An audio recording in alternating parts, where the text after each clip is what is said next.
we missed the opportunity. Pero sabi ko nga, may silver lining pa rin dito. We will publish again. This time, it will now become a solicited proposal.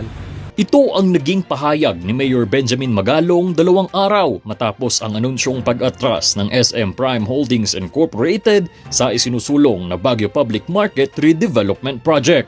Dahil umano ito sa mga kumakalat na malisyoso at maling balitang lumalabas tungkol sa naturang proyekto. Based sa mga information na natanggap ko, talagang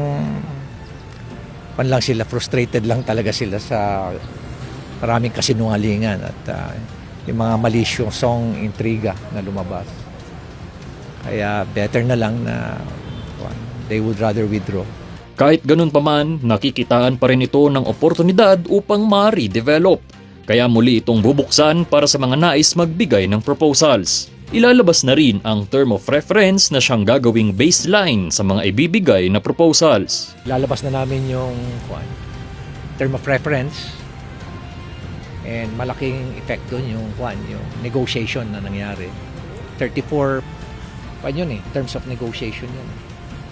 So we can publish it at titingnan natin kung may mga interesado uli na mag-participate pa uli diyan sa either we can conduct a bidding. Paglilinaw pa ni Magalong, PPP o Public-Private Partnership pa rin ang mode of redevelopment ng public market. Pinag-aaralan na rin ang mahigpit na pagpapatupad ng no subleasing policy sa palengke.